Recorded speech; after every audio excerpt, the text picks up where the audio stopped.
News ಲಂಚ್ಗೆ ಮತ್ತೆ ಸ್ವಾಗತ. College ಮೆಟ್ಟಿಲಿನಿಂದ ಬಿದ್ದು ಕೋಮಾ ಸೇರಿದ್ದ ಫ್ಯಾಷನ್ ಡಿಸೈನರ್ ವಿದ್ಯಾರ್ಥಿನಿ ಸ್ವರ್ಣ ಕೊನೆಯುಸಿರೆಳೆದಿದ್ದಾರೆ.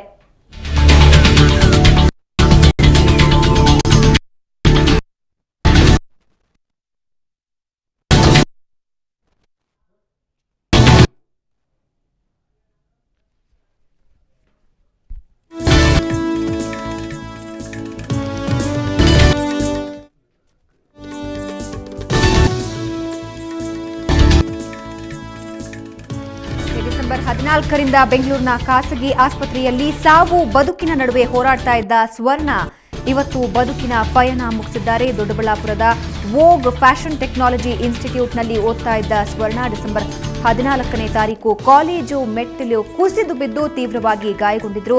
ಕೋಮಾ ತಲುಪಿದ್ದ ಸ್ವರ್ಣ ಬದುಕ್ತಾರೆ ಅಂತ ಪೋಷಕರು ಮತ್ತು ಸಹಪಾಠಿಗಳು ಆಸೆ ಇಟ್ಕೊಂಡಿದ್ರು. ಆದರೆ ಆ ಆಸೆ ಕಮ್ಮರಿ ಹೋಗಿದೆ.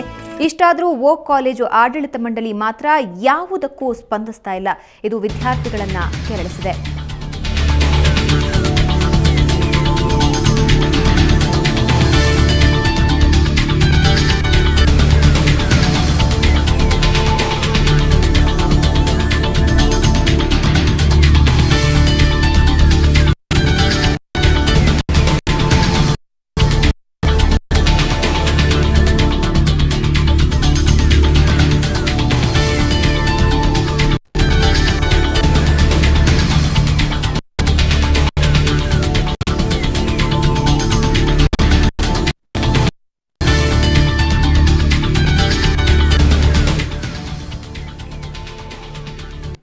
ಉದಯೋನ್ಮುಖ ಪ್ರತಿಭೆ ಸ್ವರ್ಣ ಕೊನೆಯುಸಿರೆಳೆದಿದ್ದಾರೆ. ಕಾಲೇಜು ಮೆಟ್ಟಲಿನಿಂದ ಬಿದ್ದು ಕೋಮಾ ಸೇರಿದ್ದಂತಹ ಫ್ಯಾಷನ್ ಡಿಸೈನಿಂಗ್ ವಿದ್ಯಾರ್ಥಿನಿ ಸ್ವರ್ಣ ಕೊನೆಯುಸಿರೆಳೆದಿದ್ದಾರೆ. ಡಿಸೆಂಬರ್ 14ನೇ ತಾರೀಕು ಬೆಂಗಳೂರಿನ ಖಾಸಗಿ ಆಸ್ಪತ್ರೆಯಲ್ಲಿ ಸಾವು ಬದುಕಿನ ನಡುವೆ ಹೋರಾಡ್ತಾ ಇದ್ದ ಸ್ವರ್ಣ ಇವತ್ತು ಬದುಕಿನ ಪಯಣವನ್ನ ಮುಗಿಸಿದ್ದಾರೆ.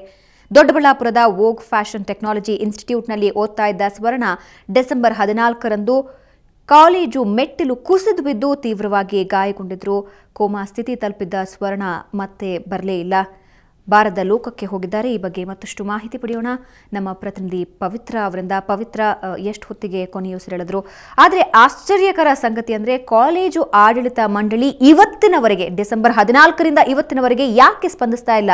ಯಾಕೆ ಇಷ್ಟೊಂದು ನಿರ್ಲಕ್ಷ್ಯ? ಖಂಡಿತ ಭಾವನಾ, ಪ್ರತಿಭಾನ್ವಿತ ವಿದ್ಯಾರ್ಥಿಯಾಗಿದ್ದಂತ ಫ್ಯಾಷನ್ ಡಿಸೈನರ್ ಆಗಿ ತನ್ನ ಬದುಕನ್ನ ತನ್ನ ಬದುಕು ಕಟ್ಟಿಕೊಂಡಂತಹ ಹೆತ್ತವರಿಗೆ ಒಳ್ಳೆ ಹೆಸರು ತರಬೇಕು, ಫ್ಯಾಷನ್ ಡಿಸೈನರ್ ಆಗಬೇಕು, ಹೀಗೆ ನೂರಾರು ಕನಸು ಕಂಡಿದ್ದಂತಹ 19ರ ಹರೆಯದ ಹುಡುಗಿ ಸ್ವರ್ಣಳ ಬದುಕು ಇವತ್ತಿಗೆ ದುರಂತ ಅಂತ್ಯವನ್ನ ಕಂಡಿದೆ. 14ರಂದು ವೋಗ್ ಇನ್ಸ್ಟಿಟ್ಯೂಟ್ ನ ಏನು ಕಳಪೆ ಕಾಮಗಾರಿ ಇದೆ, 6 ತಿಂಗಳಲ್ಲೇ ಕೇವಲ ಕನ್ಸ್ಟ್ರಕ್ಷನ್ ಅನ್ನ ಪೂರ್ಣಗೊಳಿಸಿದಂತಹ ವೋಗ್ ಇನ್ಸ್ಟಿಟ್ಯೂಟ್ ಅಲ್ಲೇ ಕೂಡ ವಿದ್ಯಾರ್ಥಿಗಳನ್ನ ಸ್ಥಳಾಂತರಿಸಿತ್ತು. ಆ ಒಂದು ಕಳಪೆ ಕಾಮಗಾರಿಯಿಂದಾಗಿ ಆ ಮೆಟ್ಟಿಲಿನಿಂದ ಕೆಳಗೆ ಕುಸಿದು ಬಿದ್ದಂತಹ ಸ್ವರ್ಣ 14ರಂದು ಕೆಳಗೆ ಬಿದ್ದಿದ್ಲು. ಸೊ ಆನಂತರ ಕೊಲಂಬಿಯಾ ಏಷ್ಯಾಕ್ಕೆ ದಾಖಲಾಗಿದ್ಲು. ಆದ್ರೆ ಅವಳು ಕೋಮಾ ಸ್ಥಿತಿಗೆ, ಅವಳ ಒಂದು ಮೈಂಡ್ಗೆ ತುಂಬಾನೇ ಇಂಜುರಿ ಆಗಿರೋದ್ರಿಂದ ಅವಳು ಕೋಮಾ ಸ್ಥಿತಿಗೆ ತಲುಪಿದ್ಲು. ಇವತ್ತು ಮುಂಜಾವಿನ ದಿನ ಅವಳ ಒಂದು ಬ್ರೈನ್ ಏನಿದೆ ಅದು ಸಂಪೂರ್ಣ ತನ್ನ ಕೆಲಸವನ್ನ ಸ್ಥಗಿತಗೊಳಿಸಿದೆ. ಸೊ ಇವತ್ತು ಅವಳು ಬೆಳಗ್ಗೆನೆ ಮುಂಜಾವಿನ ಜಾವ ಅವಳು ಇಹಲೋಕವನ್ನ ತ್ಯಜಿಸಿದ್ದಾಳೆ.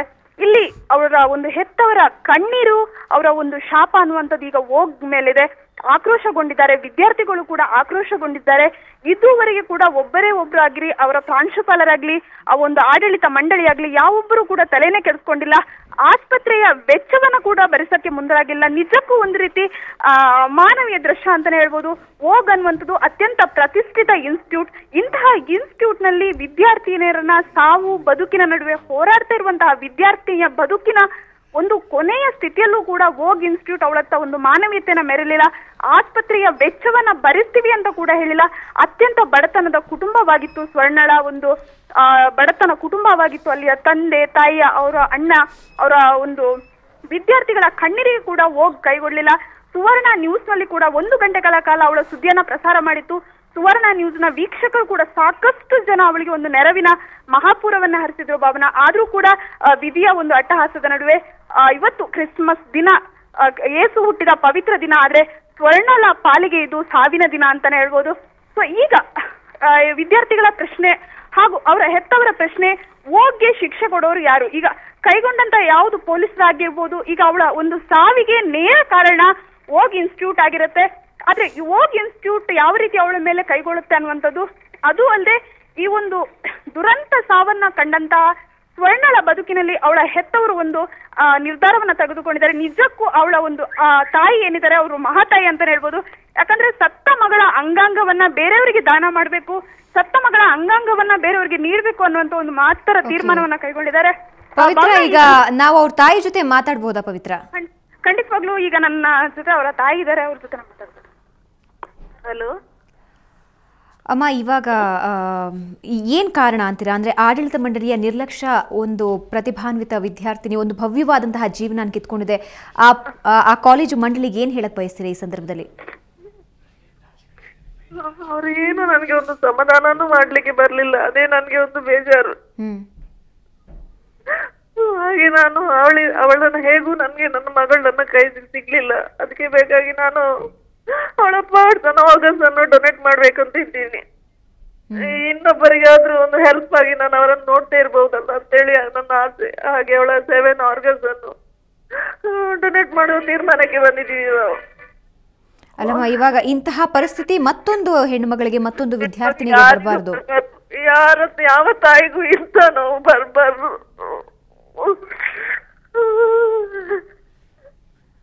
ಅಲ್ಲ, ಇವಾಗೇನಾದ್ರೂ ಆಡಳಿತ ಮಂಡಳಿ ವಿರುದ್ಧ ಅಂದ್ರೆ ಕಾಲೇಜ್ ಆಡಳಿತ ಮಂಡಳಿ ವಿರುದ್ಧ ಧ್ವನಿ ಎತ್ತುವಂತಹ ಪ್ರಯತ್ನ ಮಾಡ್ತಾರೆ? ಯಾಕಂದ್ರೆ ನಿಮ್ಮ ಮಗಳಿಗೆ ಬಂದಂತಹ ಪರಿಸ್ಥಿತಿ ಇನ್ ಯಾವ ಮಕ್ಕಳಿಗೂ ಬರಬಾರ್ದು, ಇದ್ರ ಬಗ್ಗೆ ಏನಾದ್ರೂ ಕ್ರಮ ಕೈಗೊಳ್ಳುವಂತಹ ಮನಸ್ಸಿನಲ್ಲಿ ಏನಾದ್ರು ಅನ್ಕೊಂಡಿದ್ದೀರಾ?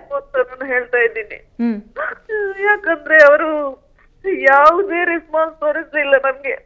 14ನೇ ತಾರೀಕಿನಿಂದ ಇವತ್ತಿನವರೆಗೆ ಆಡಳಿತ ಮಂಡಳಿ ತಿರುಗಿ ಕೂಡ ನೋಡ್ಲಿಲ್ಲಮ್ಮ. ಚೇರ್ಮನ್ ಬಂದಿದ್ರು, ಅವನಂತರ ಒಬ್ಬೊಬ್ರೆ ಬರ್ತಾ ಇದ್ರು.